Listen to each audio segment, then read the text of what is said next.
Assalamualaikum warahmatullahi wabarakatuh. Selamat pagi para netizen di mana saja Anda berada. Salam jumpa dengan Suprianto Channel.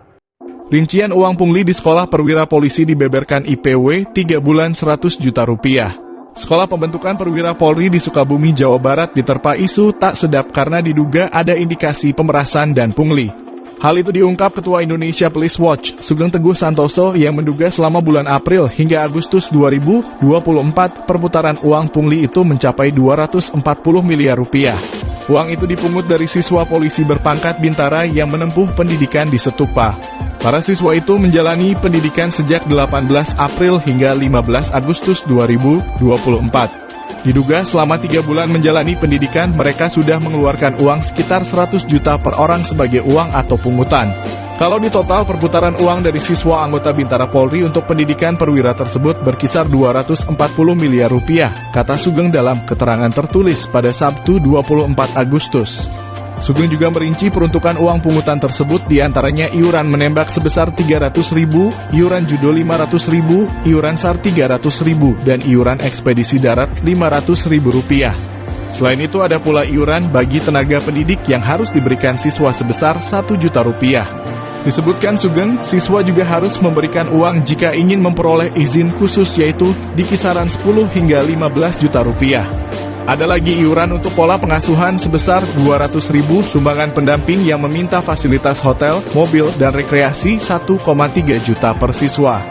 Iuran Gladi Wirotama 1 juta, iuran Batalion 1 juta, iuran Resimen 17 juta, iuran Koperasi 14 juta, dan pembayaran produk karya perorangan melalui pihak ketiga 20 juta, kata Sugeng. Namun Sugeng mengungkapkan uang itu bukan masuk ke pihak Setupa, tetapi ada warga sipil yang menampungnya bernama Dinar. Lewat Dinar inilah diduga uang iuran tersebut mengalir ke pejabat utama Setupa Polri. Sugeng mengatakan pungutan tidak hanya terjadi ketika siswa sudah menempuh pendidikan, tetapi juga terjadi saat pendaftaran. Dia mengungkapkan bagi siswa yang ingin masuk Setupa lewat jalur kuota khusus atau penghargaan, maka harus merogoh uang dari ratusan juta sampai miliaran rupiah. Saat ini jumlah siswa yang mengikuti pendidikan angkatan 53 gelombang pertama tahun anggaran 2000. Seorang wanita di Gresik, Jawa Timur, ia dicabuli menantunya sendiri yang ikut tinggal serumah. Tak tahan perbuatan menantunya yang seorang oknum polisi, korban pun akhirnya melapor setelah 7 kali peristiwa pencabulan.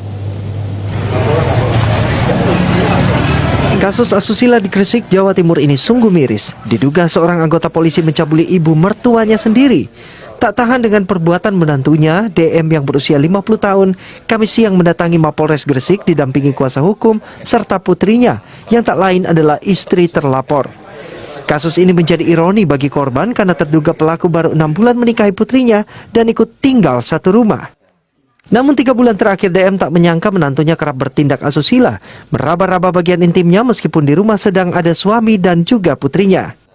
Bahkan terduga pelaku kerap memamerkan alat kelamin saat berkomunikasi melalui video call. DM menuturkan setidaknya 7 kali sudah terduga pelaku Brigadir Polisi berinisial NS mencabuli dirinya. DM baru berani melaporkan perbuatan asusila menantunya itu karena merasa tak enak hati dengan putrinya, takut akan diceraikan. Namun karena aksi cabulnya terus dilakukan, DM akhirnya membuat laporan. Dapur itu yang meluk-meluk dari belakang. Secara tiba-tiba gitu ya? Iya. Sebelumnya enggak ada apa-apa? Enggak ada apa-apa, tiba-tiba aja. Bergurau atau gimana? Enggak ya? Udah 7 kali kok enggak bergurau, iya. Polres Gresik telah menerima laporan berkaitan dengan adanya pencabulan terhadap mertua. Dan ini sudah kami terima laporannya dan saat ini sedang dalam proses pemeriksaan baik di Propam maupun di Reserse Pidana Umumnya. Sementara istri terduga pelaku yang juga putri korban meminta agar suaminya diberi hukuman setimpal termasuk pemecatan karena sudah mencabuli ibu kandungnya. Dipecat, Pak. Dipecat? Iya. Sudah punya keturunan? Belum. Tapi baru menikah. Terduga pelaku memang diketahui memiliki masalah terkait perilaku seksual. Saat ini oknum polisi itu dimutasi karena dilaporkan telah menghamili seorang janda asal kota Tangerang. Sementara di dalam ponsel ditemukan banyak gambar wanita. Gua sebagai orang awam penasaran kegiatan apa yang polisi lakukan hingga memiliki tubuh sebrutal ini. Bukannya saat awal masuk akademi polisi harus memiliki tubuh yang proporsional. Bedakan dengan polisi di Jepang dan di Korea. Mereka memiliki tubuh yang bagus, bahkan segendut-gendutnya mereka itu karena sudah tua, juga bentuk dagu dan lehernya masih kelihatan normal. Sangat berbeda ketika melihat polisi Indonesia yang masih muda saja sudah obesitas. Jangankan mengejar maling, jalan biasa aja udah engap kayaknya. Ini kebanyakan makan atau kebanyakan makan uang harum, guys. Ingat ya, cuma oknum. Polsek Kelapa Gading.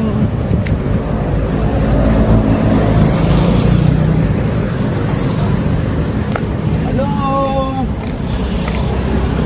Halo. Tolong buka dong, minta pelayanan. Ya dikasih. Halo. Pangkat-pangkat di pundakmu hanya untuk pura-pura tidak mendengar ya. Bang, keluarlah. Kasih tunjuk muka. Tadi abang video saya. Berani nggak? Bang, tadi kan kamu kan. Lihat saya dong. Kamu punya baju polisi, tapi mental nggak ada. Masa lihat saya nggak mau? Kasih pelayanan sama saya nggak mau? Libur ya Pak? Oi, tolong buka. Kita minta pelayanan. Bisa nggak kita bicara? Minta pelayanan yang baik.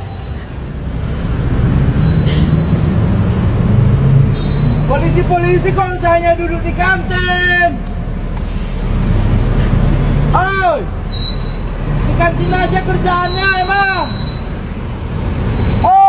Semua anggota Polsek Kelapa Gading apa sudah tuli? Apa sudah tuli bersamaan nih? Bajumu, pangkatmu digaji dari keringat kami, oi. Kamu disuruh jaga rakyat, bukan jaga pimpinan. Kamu digaji bukan untuk jaga pimpinan, tapi jaga rakyat. Kamu disuruh untuk tegak lurus dengan keadilan, bukan tegak lurus dengan pimpinan yang melakukan kesalahan.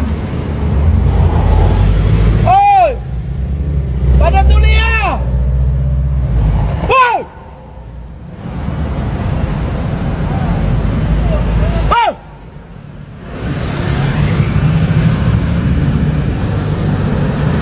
Sulit sekali. Di kantin merokok, ngopi. Ini yang namanya presisi. Ini namanya presisi. Sulit sekali kamu.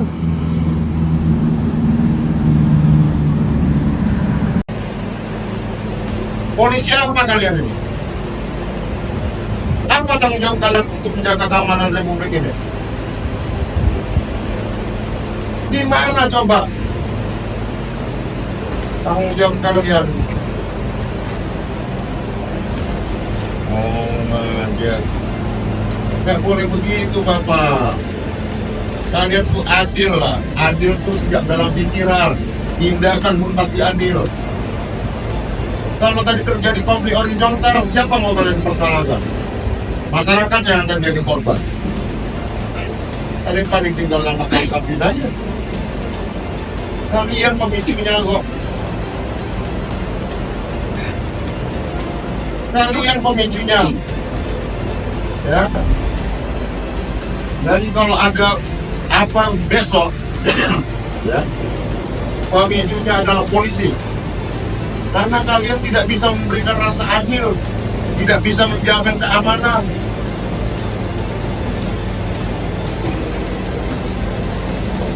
Apa tadi itu? Kalau tidak ditahan tadi, apakah chaos tadi itu? Kalau tidak kita tahan kawan-kawan itu di situ, mereka marah. Bagaimana kalian? Ayam sayur semua itu. Kalian mengistimewakan orang preman. Siapa tadi yang datang tengah malam? Siapa yang datang tengah malam? Apa urusannya kemari? Mau mengintimidasi siapa dia? Lu kira bisa? Ada yang berikut, Bapak. Apa? Tidak ada yang berikut, kan? Tidak ada tindak-tindak yang terjadi. Oh. Saya kan juga tadi terkejut. Kenapa dia melenggang sampai ke ruang KPU itu masuk teriak-teriak.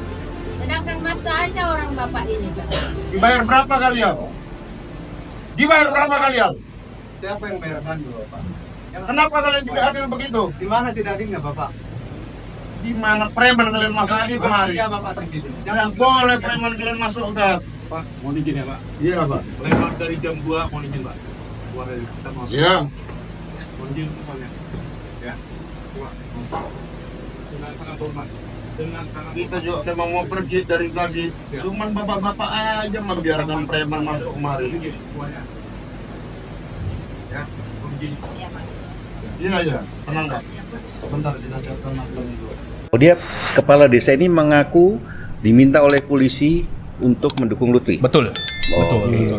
Dia cerita, Mas, aku ini ngeprint banyak banget tuh apa namanya pembukuan atau itulah ya kertas-kertas sampai dibawa satu losbak, dia bilang gitu, dibawa ke kantor polisi. Oh. Jadi banyak ditanya-tanya segala macam. Yang intinya adalah ada pesan untuk kenapa tidak mendukung Lutfi. Oh, dia kepala desa ini mengaku diminta oleh polisi untuk mendukung Lutfi. Betul. Oh, betul, oke. betul. Wow. Dan pemeriksaan kepala desa ini juga membuat satu institusi lainnya marah karena ada berkaitan dengan pekerjaan di institusi lain. Oh, institusi lain mana itu? Janganlah, nanti aja pas ngopi-ngopi aja itu. Oke, jadi pelanggarannya ada 2 dong berarti di sini ya. Satu adalah polisi yang menggunakan kewenangannya untuk menekan kepala desa. Betul. Yang kedua adalah mereka mendorong kepala desa untuk berpolitik praktis. Betul. Oke. Baik. Dari satu sisi ada temuan lain, Pram. Kepala desa ini juga sekarang dikumpul-kumpulin untuk pemenangan Lutfi. Tapi polanya berbeda. Misalkan kepala desa Pekalongan nih, tidak dikumpulkannya di Pekalongan, tapi di daerah lain. Oh. Itu untuk menyamarkan supaya tidak digerebek sama tim pemenangan di daerah itu. Bahkan kalau penjelasan tim hukumnya Perkasa, bahkan yang di Jawa Tengah ini pertemuan kepala desa digeser ke Jawa Timur. Dan Jogja ya. Dan Jogja karena lebih clear supaya tidak digerebek oleh tim pemenangannya si Andika dan Hendy. Oke. Waduh, masih sama aja polanya. Ya. Oke. Dan waktu kita ketemu Andi Wijayanto ya Sin ya, itu mereka menginventarisasi sekitar lebih dari 200 perangkat desa, kepala desa, PNS gitu yang sudah dipanggil sejak Maret sampai Oktober ya, Sin ya, khusus di Jawa Tengah saja, dan tidak pernah naik nih statusnya. Betul. Nggak pernah naik statusnya sebagai menjadi tersangka. Sebagai digantung tersangka. aja, Bram. Ya. Ya wajar ya kalau kepala desa kemudian jadi takut ya, pola yang sama dengan 2024 ya waktu Pilpres ya. Tapi juga ini ada temuan juga ya, warga juga sudah mulai melek, Pram. Jadi misalkan kepala desanya kan disuruh atau dipaksa mendukung A, tapi kepala desanya ini nggak cerita dari geng Solo ya, tapi bilang ya itu kan salah kepala desanya, kita bebas memilih siapapun. Jadi sudah ada pendewasaan politik di tingkat bawah. Yang dilakukan oleh polisi untuk menekan kepala desa atau menggunakan kepala desa untuk menggalang dukungan buat Lutfi. Jadi ada juga yang cerita. Jadi ini sebelum penetapan calon gubernur ya. Jadi kepala desa itu didatangin sama ya yang paling bawah di kepolisian. Mereka diminta untuk mencetak spanduk-spanduk Lutfi. Oh, ini Babin Kantipnas maksudnya? Ya bisa. Ya, lu yang bilang kan berapa? Iya. Nah, gua nggak punya mobil kosennya. terus. Lalu di satu desa itu diminta mencetak 4 spanduk, ukurannya 1 dikali 1,5 meter, dan harus dipasang di pinggir jalan. Jalan utama. Setelah itu harus difoto dan dikirim. Jadi kepala desa yang cerita sama gua, dia bilang, "Wih Mas, aku udah dipanggil, disuruh masang segala macam, bahkan ngasih uang kopi," dia bilang gitu kan. Akhirnya nyetak sendiri dia. Tapi yang ada lagi yang kepala desa lainnya adalah, "Mas, aku ini ngelihat ada foto di pinggir jalan, tak foto aja minggir gini. Nggak tahu siapa yang nyetak, tapi ikut foto di." Tunjukin fotonya begitu, tawa-tawa. Iya. Karena nggak ada duitnya saya. Ada tapi malas mungkin ya. Dan menariknya ya Pram, kepala desa ini juga membuat grup-grup ya di percakapan. Siapa yang membuat grupnya?